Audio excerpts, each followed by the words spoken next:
We got one last topic for the show today, though. You alluded to it earlier. William Contreras. Is he now the best catcher in baseball? Adley Rutschman has earned that title over the last few years, but William Contreras, the way he's swinging the bat as maybe the best hitter on a Brewers team that has been way better than any of us expected, really leading them, I don't know. I think he's got a case to potentially be the best catcher in baseball. And if so, can we say the Braves lost that trade for Sean Murphy? It worked out, but maybe they should have just kept Contreras.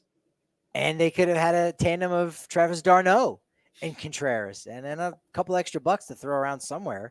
Right. I think it's a great conversation to have with William Contreras. I think best player, that's where we're going to have that debate now. I think you have to say he's been the most valuable catcher to his team, right? He's been a huge part of that success. In fact, in an article I wrote up last week about Mookie Betts being this runaway candidate for National League MVP, and I thought, well, there's really only two candidates, one of them being Fernando Tatis Jr., who voters could hold the PED business against, and so that might not go so well. But William Contreras could be that other guy where, they lose their manager, but they retain their on-field manager in William Contreras, what he's been able to do with a rotation that obviously lost Brandon Woodruff, Corbin Burns via the trade to the Orioles, and what he's been able to do at the plate. I think you can argue that he's easily been the most valuable catcher in all of baseball. 372 batting average, 1034 OPS going into Sunday. He's been one for his last 10, but 20 RBI, tied for sixth most in MLB. He's been pivotal in that lineup, even providing some protection for Christian Yelich, who was looking like he was having a breakout year there. Yeah, he's been ridiculously good. Contreras has, and yeah, I think that's an interesting thought that I didn't even really, put into my mind much, was the MVP case. And look, if the Brewers find their way to win that division, which is certainly still in the cards for them with how they played so far with that rotation, and he would be contributing on both sides for them, absolutely, he is an MVP candidate. It's pretty crazy to think about how well he has played defensively. I think was the big surprise. Milwaukee has gotten a lot of credit for being able to turn these guys into better pitch framers. I know Omar Narvaez was another guy that wasn't a good defensive catcher, goes there, all of a sudden he's grading out well. So you can say the same thing for Contreras.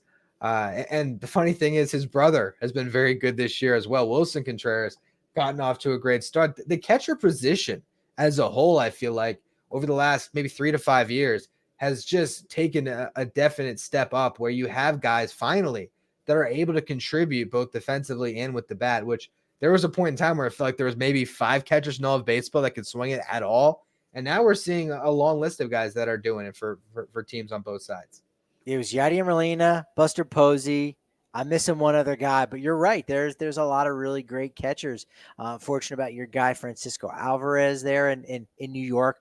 Again, a great, exciting backstop there. Salvador Perez, has to be another one of those guys where you say Hall of Fame career. I think he probably has less work to do than someone like Zach Wheeler.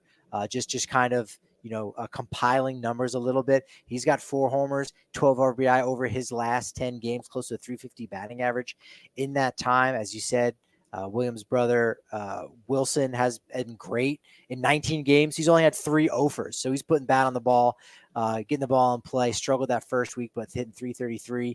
Since then, you got Cal Raleigh, big dumper. I mean, he's been great. He's been pivotal in the Mariners' turnaround after a rough start. Again, both defensively, dealing with that rotation, and hitting right in the middle of that lineup. He's been great. And Patrick Bailey is having somewhat of a resurgence, a guy who's more there for the defensive end of the spectrum.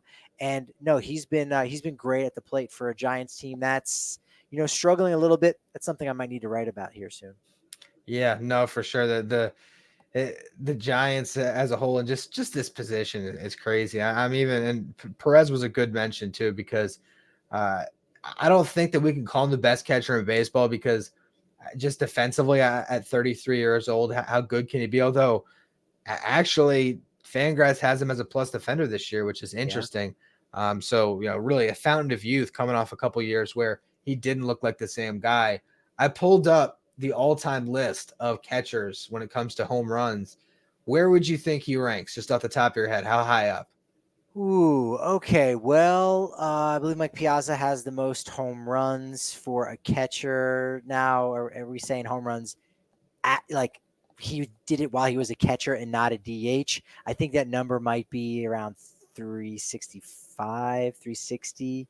And Perez, has he gotten 300 yet? I think he might be pretty close. I mean, he did have that big year in 2021. Was there at the Home Run Derby, put on a absolute show. That was amazing. And he's been pretty durable.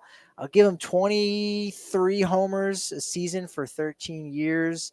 Some quick math. I don't know. I would say he's probably at 280 career homers.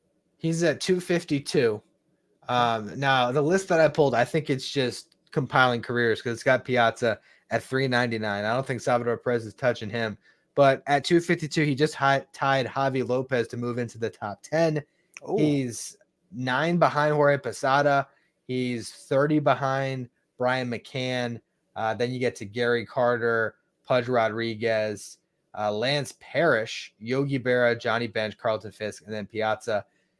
Can he squeak out 100 more home runs in his career? I think maybe the highest he can get is past Berra and Bench. I don't think he can touch Piazza, but Salvador Perez, when you look at that position in particular, the longevity that he's been able to have, he's got an interesting Hall of Fame case. I'm looking at the hits. He's at 1440. So I don't know. I don't know if he's quite a Hall of Famer. I didn't think that Joe Mauer was going to be a first ballot Hall of Famer, though. And he just sailed right into Cooperstown. So based on that curve that's maybe been set as far as the production you can get from a catcher, if he can do this for a whole season and be the best offensive catcher again at age 33 and maybe have a couple more good years, yeah, he might have a good case at Cooperstown when it's all said and done. Jaws statistic we both love. Jay Jaffe's win share system for showing where a guy ranks all time at his position. Perez is only at 33 right now, but again, when you look at those home runs, the 6 of the top 7 guys, Lance Parrish, sorry, very good career, but 6 of the top 7 home run leaders are in the Hall of Fame. So I think, with 60 some more, if he's able to pass someone like Pudge Rodriguez, I think that allows him to do it. But again, going back to Joe Mauer, going back to, I think it's a different conversation with Yadier Molina because he did play a while but didn't have the offensive stats. I think if you can have a big 10-year stretch, which I think Perez has, but not have all those big flashy numbers, you can still get in, which Mauer was able to do. Perez winning the World Series in 2015 with the Royals, I think goes a really long way. Buster Posey, I don't know where he ranks all time with catchers and offensive numbers because he didn't play very long, but he's got 3 rings, so he's getting in the Hall of Fame. And Molina did play a while, doesn't have the numbers. He's got a ring for himself. He'll eventually get in. So I think Perez, the conversation, even right now, even if he's just okay for 5 more years. He seems like one of those guys that wants to play a long time. 5 more years of being okay, averaging say 15 homers, which might even be low for him. I think he'll be a Hall of Famer in no time. It's pretty ridiculous to think about what he's done, and 8-time All-Star, 5-time Gold Gloves for Salvador Perez. So you really start to look at the resume. 4 Silver Sluggers. Maybe he gets a 5th one this year. I wonder how many guys in the Hall, when it comes to catchers, have 5 Gold Gloves, 5 Silver Sluggers. It's a really good case, and I thought the reason why I went to his Baseball Reference is I was like, was he that World Series MVP in 2015? Tough memory for me, but yes, in fact, he was the World Series MVP on top of it all. So really does have a lot of hardware to bolster his case. The counting stats don't necessarily jump out when you see, maybe he doesn't get to 2,000 hits, but when it's at that position, when he's won that many awards, I think, he's got a chance. Maybe the best, certainly probably the best active, career of any active catcher because of how long he's been doing it. Getting back to the initial conversation with the young guys, though, we should mention Adley Rutschman, I think is one, and Will Smith is the other one. I know they were 1 and 2 on our list.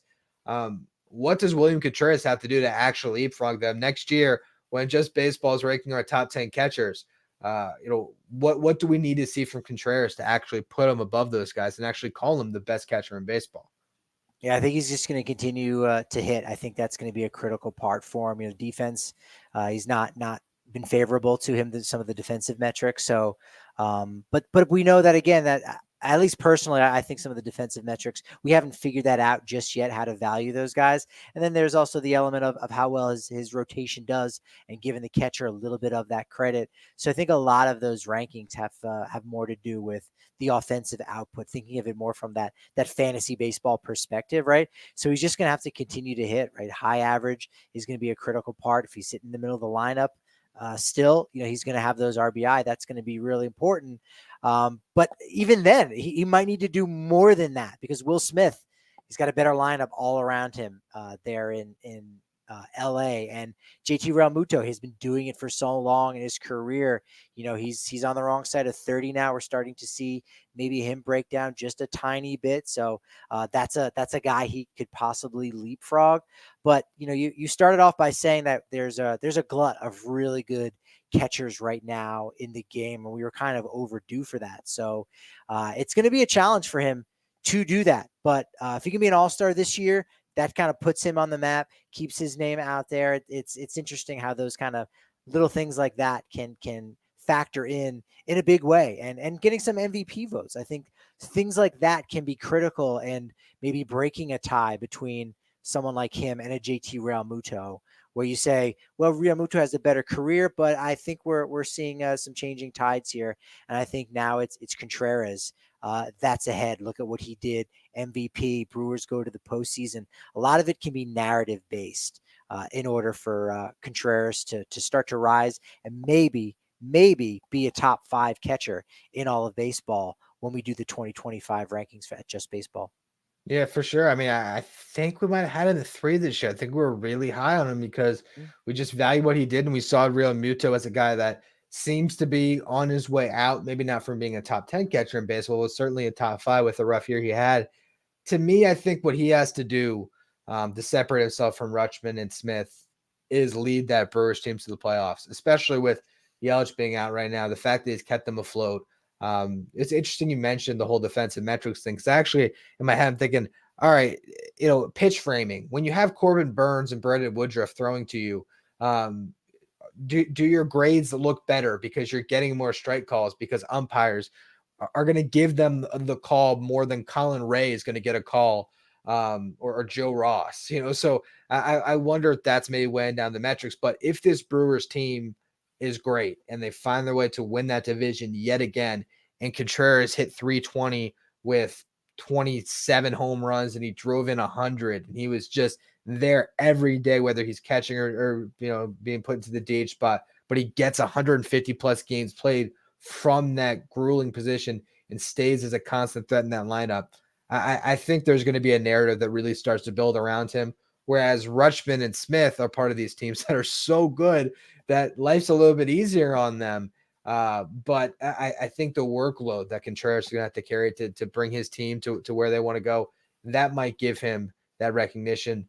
Right now, I think I would be out in front by saying he's the best catcher in baseball. But I'm leaning that way. I think, defensively, there might be some points where you look at Smith or Rutschman, but I just think that as a pure hitter, maybe that's it. Maybe he's the best hitter from the catcher position. That might be a little bit less of a stretch, but I love what he's done so far. I think the sky's the limit for him. And the Braves lost a trade too. How about that? There you go. You look, see, it all works out. You're nice to the Phillies.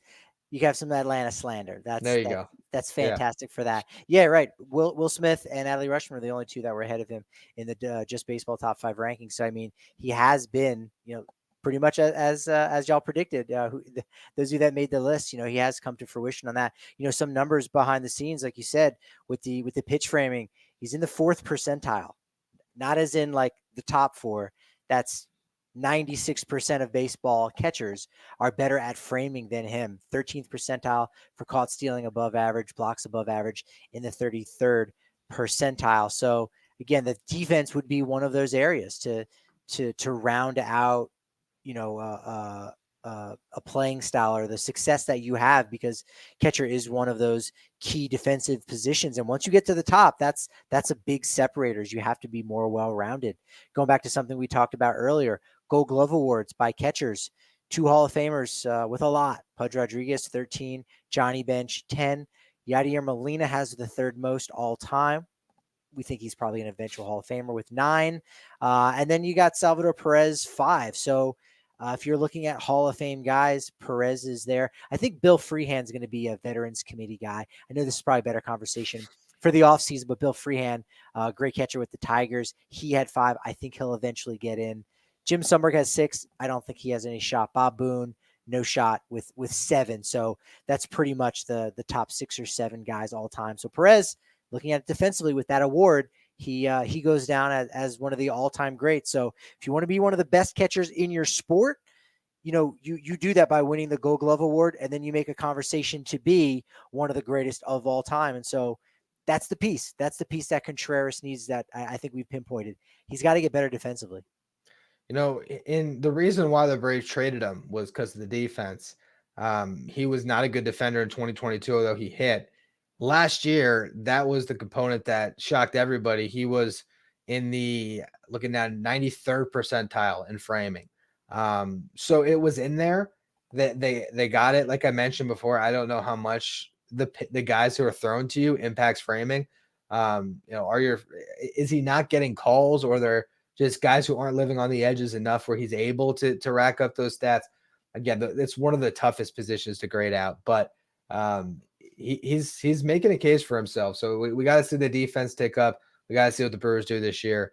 But he is definitely one of the most exciting young catchers in the game to watch right now. And we'll see if he can actually grab that title by the end of the season. But that's going to wrap up our topics for today. Glad that I was back for another episode of Who's Better Baseball. We'll have one coming your way on Sunday. Why don't you tell the people where they can follow us on Twitter? At Who's Better BB on the X.